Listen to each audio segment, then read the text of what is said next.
Welcome back to Art Class with Miss Smith. Today we have a very, very special guest. This is my mom. Hey! You can call her Miss Craddock, and she is an amazing artist and art teacher. What do you teach, Mom? I teach grown-ups, but I also teach middle school and high school kids in the town, students who like to take classes after school and on the weekends. Cool. And have you always taught art? No, for many years I taught language arts, I taught literature, I even taught math one time. And then my daughter got me interested in teaching art, and it changed my life. We have really bonded over making art together over the years, and my mom and I were talking about how it would be cool to both teach you this lesson, and we were thinking, what kind of lesson should we do that kids like you could make from your home? Well, we've all got things around us, right? If you look around your house, you're gonna find objects. There's a million different kind of objects, and artists for hundreds of years have been drawing and painting pictures of objects. What is that called? What kind of art is that called, Mom? It's called still life.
Life is ordinary objects that you find around the house, and you set them up on a table in front of you, and you look or observe with your eyes, and you study them, and you draw or paint a picture of a still life. So why is that special when you look at something ordinary and then draw it? Why would you think that's special? I think part of it is the choosing, the selection of the objects. So if you're home, like most of you are right now, you see things every day, but if you pick them up and you move them and you put them next to something else, then you see them in a different way. You begin to notice things about them, things that you just don't pay any attention to. You just look at something and you think, oh, that's a pair of scissors, but you don't think about the shape of the pair of scissors until you see it set in front of you, and then you think, oh, I like that shape, I like the darks, I like the lights. Cool. So I'm hearing a couple different things. Number one, you're making the ordinary extraordinary and special, and number two, you're learning to see in a new way. So those will be a couple of our goals with this still life project. Step number 1 is selecting your objects.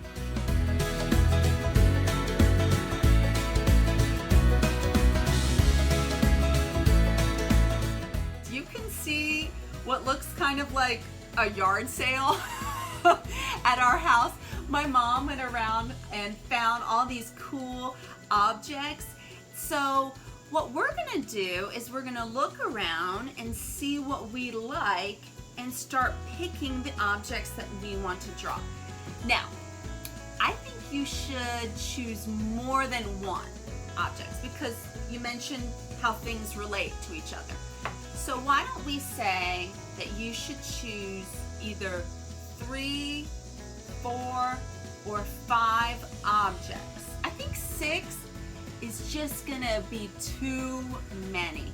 So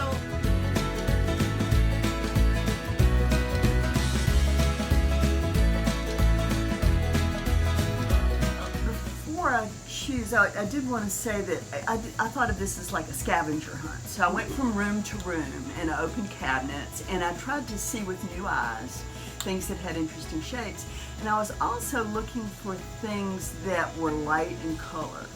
So sometimes I picked things that were like pastels, you know, like yellow, and there's a blue thing of, really light things.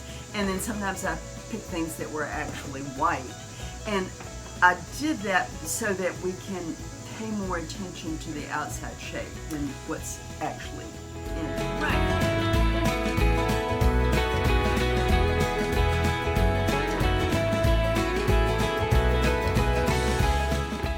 For me, this would be very complicated.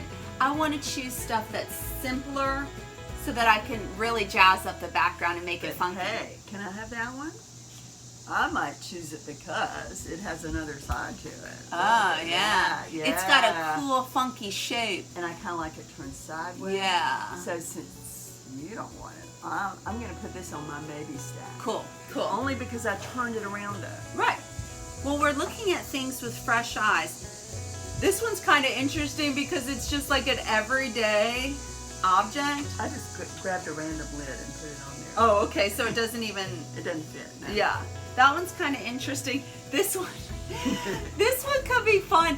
Everyone has toilet paper, well, hopefully, at their house. So this could be a cool one to draw. Or a roll of paper towels could be fun as well. Students, you see our selection process. You see how we're thinking about things. So look around your house, find objects that you think are interesting, and then once you select them, then we're going to start arranging them in our space.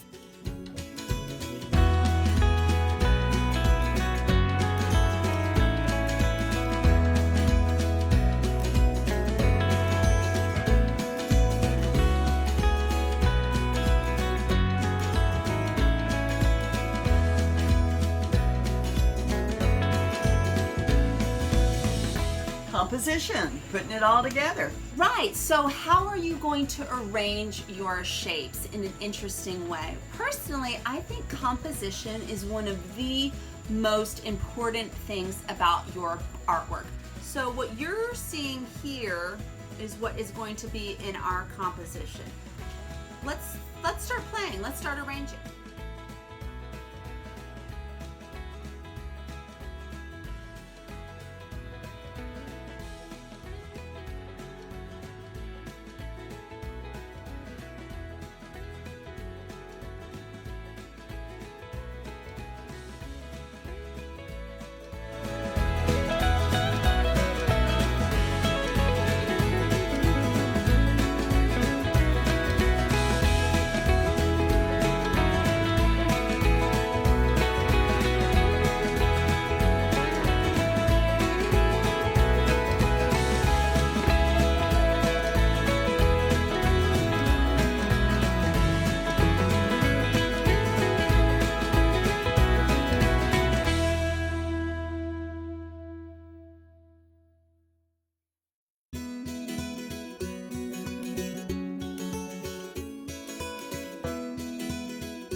great job on your sketch, Mom. Thank you. I had fun. That was really fun. Yeah.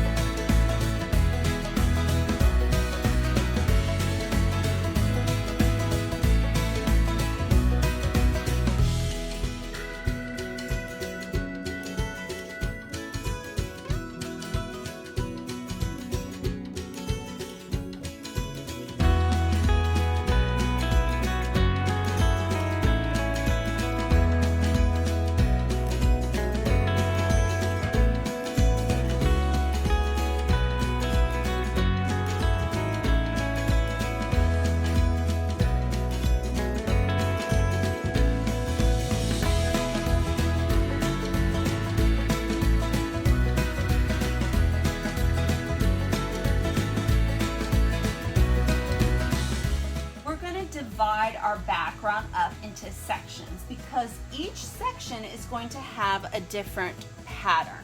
We analyze these inspiration photos and we notice that each one has 6 different patterns. 1, 2, 3, 4, 5, 6. Each one has 6 sections.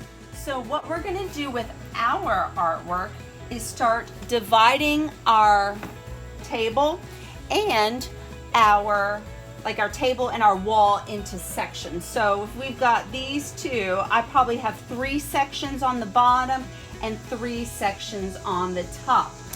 Students, please don't have them all the same. We want variety. What does variety mean? Everything different. Yes. So variety is the spice of art. And I would say don't just divide this going through the table. I will have maybe a section here and then one here and then here, but I don't want these to connect, if that makes sense. I'm not going to pull my line straight through. How are you going to start? One thing I'm going to do is start, I'm going to try not to think about the pattern inside my shape. I'm just going to think about the shapes themselves. Like the sections or yeah, shapes? The sections. The sections or shapes. So I'm going to think about a pleasing way, almost like I was doing stained glass. I'm going to break it into sections. I love that idea, stained glass. I just drew a diagonal line here because I liked the way it kind of complemented, and that will give me one pattern here. Are you going to do straight lines or curves? I don't know. Great. Me neither. Good. Ooh, I kind of like maybe the idea of a curve there. Do you ever do this, Mom, where you kind of pretend like you're drawing but not actually touch the paper? Do you ever do that? Yeah. Yeah, like kind of before you actually start.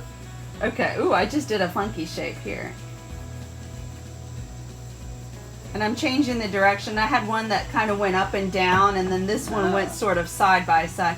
Did you do something you wanted to change? Oh, yeah. I didn't like it because I liked the way it started, but then I didn't like what it ended up with, so I had to change it. I was thinking I was going to do a curve, and now I'm thinking maybe I won't. I just noticed that my 2 lines kind of look like they converge in the middle. Do you see what I mean? So I think for this one, I want to have this one cut at a different angle here. Cool.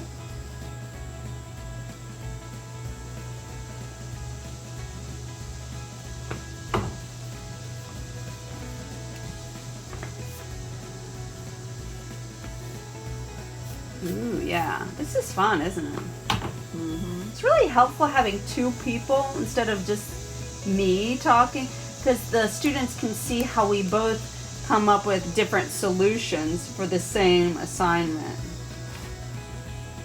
1, 2, 3, wait. 1, 2, 3, 4, 5, 6. Uno, dos, tres, cuatro, cinco. Ooh, I like your, oh man, that's so cool. Hold that up just a little closer so they can see those diagonals. It really does remind me of a stained glass window. Nice composition. I like this little T. Yeah, I like that intersection as well. And this one, when they come together, it's hidden. Ooh, slick. We know that it's back there, but we don't know where it's at. Ooh,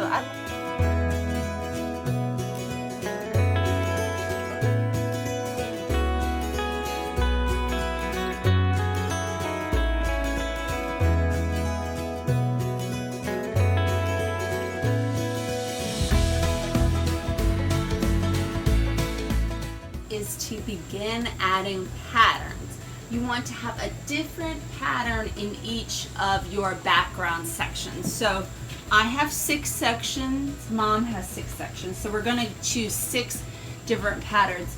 You may notice that we have collected patterns from around the house. What do you have? I have pillows. Pillows, yeah. And this one has a lot of straight line, and this one has curvy lines. That brings up a really good point, which is variety. Really think that you should have variety in your patterns. So my mom talked about lines or shapes. So you could have some patterns with straight lines and some with curves. What's something else you could vary in your patterns? These are geometric shapes, and these are shapes found in nature. The difference between geometric and organic or our natural shapes is sort of the softness or the regularity of the pattern. So you can absolutely have variety with that. In fact, we think that's a great idea. Yes. Another thing you can vary is the size of your pattern. So it might be nice to have some that are really big and bold and some that are finer or more delicate of patterns. You can see, oh yes, so that's a very delicate pattern. There's a lot of smaller shapes. That would look nice to me next to something with bolder, stronger shapes. You can check out my YouTube channel, of course, a little self-promotion, but you'll see a couple videos about Zentangles that can also give you some really great ideas for patterns. So look around the house, find inspiration. You can make up patterns in your head. Just make sure you have variety. And it might be fun to put in a pattern of something that's special to you in some way. Ooh, like you could put flowers if you like flowers, or a pattern that's in your room at home that reminds you of something. Good idea. Always good to put your own personal touch on your art and express who you are and what you love.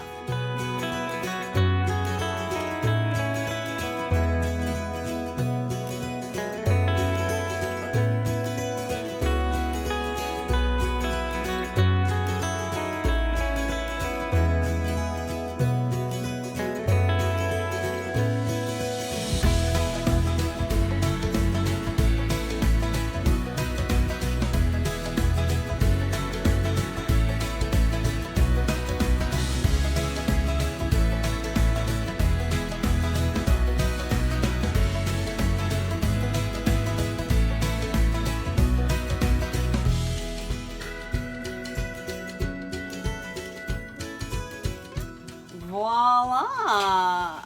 We have our patterns. Did you have fun with that, Mom? I did. Yeah. I love making patterns. I find it very relaxing and meditative because you're repeating things. And it was fun to listen to music while we were doing it as well. we did listen to music, which also has lots of patterns to it.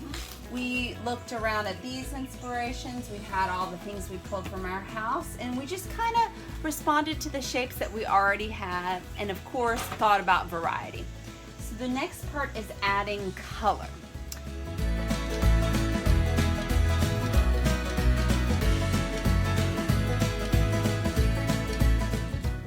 You can use whatever you want to add color. You can choose whatever colors you want. We talked about having a monochromatic color scheme.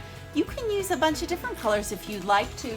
We just happened to find inspiration from these images, which had a white and one other singular color. So I'm going to paint my color. I'm going to use acrylic paint. Mom, what are you going to use? I'm going to use watercolor. So we're both using paint, but you could use crayon, marker, colored pencil, pastels. You could even mix up and use a bunch of different kinds of materials.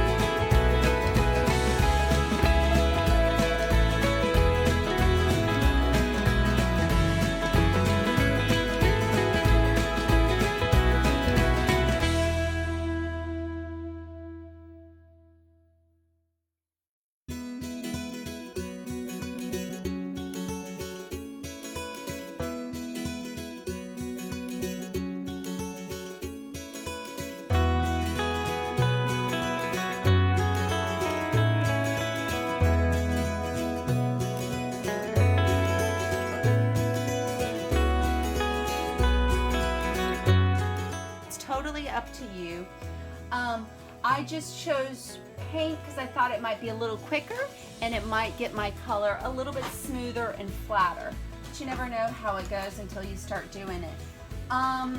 Mom, do you think you'll start at the bottom, the top? Where do you think you'll start your painting? Because I'm using watercolor and it runs downhill, I'm going to start at the top. Me too. Now, you're right-handed like me, right? Yes. So if I start on the left side painting, then that means my hand doesn't smush the color. Sorry, left side. Okay, I'm right-handed, so I'm going to start on the left side painting. That way I can work my way over. So I may also start at the top and kind of work my way over. But of course, if you're working dry, it won't matter. We're going to do a time-lapse video so that you can see our progress. Have fun with this and enjoy the process.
On.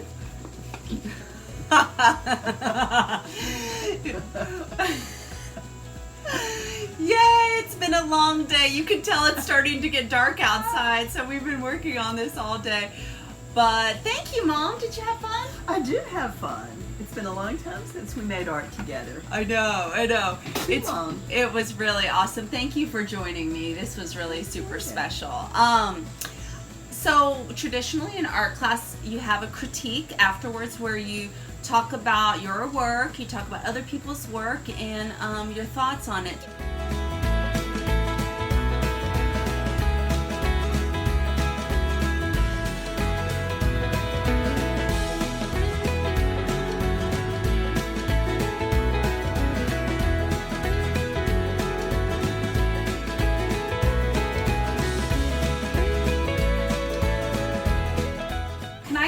Start by critiquing your work? Absolutely. What do you think, girl? Well, I love it. And one of my favorite things about it is the play of dark and light. I think that this section talks to this section. They kind of speak the same language, and they're more dense, full of darkness. And then you've got these lighter areas which really catty corner and balance, which I find very pleasing. I also think you did a really good job with your variety of patterns. You have a nice mixture between geometric and organic. I especially love that you use the ginkgo leaves. Is that right? The ginkgo leaves for your inspiration of that pattern.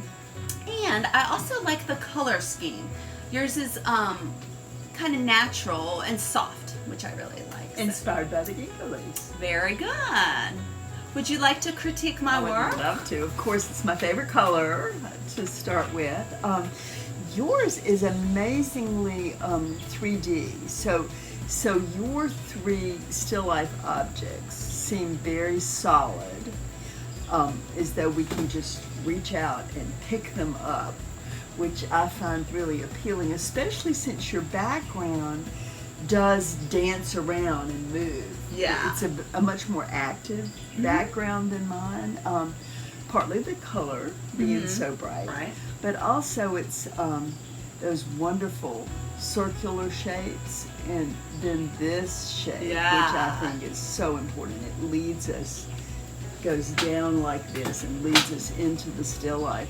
And then these shapes right here are almost like they're supporting the still life, just sort of holding it up. Nice. I love the way you've got a V there and V's here. So all the geometry of yours is working for me very, very much. I'll have to send you photos of what the students come up with. Can't wait. Because it's really cool to see the different variety. And it worked well to have both of us do this together because, look, 2 totally different solutions to the same assignment. I chose to do some shading on mine, partly because the background was so flat, but then you left your objects white, which I think was a really good decision. If you had shaded them, they probably would have merged too much into that. So students, when you're making yours, you get to make these choices of what your painting or what your drawing needs. So get creative with this, have fun. You can even join with a family member. Yeah, I was going to say, maybe you can find a mom or a grandma or a dad or somebody. Sibling or something to join with you. Yeah. This was really awesome. Would you change anything about yours? Do you want to add anything? I probably would have taken a little more time and been a little neat. Yours is, I'm admiring how nice your edges are, and everything is neat and clean, and I just sort of slopped mine out there. So, but I do really like, as it turns out, I like my diagonals going this way, and then I've also got them, and so I like that crisscrossing. I'm very happy with how that turned out, but not so happy with the neatness. Yeah, I agree. Your crisscrossing shapes do well, and I lost my difference. Really, like I can see a difference between these, but these all kind of merge together. So maybe if I were to do this again, I might have more definition. Another thing is, I wonder if I should have more separation between the table and the background. Like here, it kind of works well, but anyway, there's always things you can tweak. It's fun to analyze your work, and you could even make more than one version of this. That could be really interesting for a series. All right, we've had a full day, time for dinner, and thank you to my very special guest, my mom. This was so fun. I'll have to hire you again to be my assistant guest star. I'll think about it. Yay. Bye, everyone. Have fun with your project. Thank you. Bye.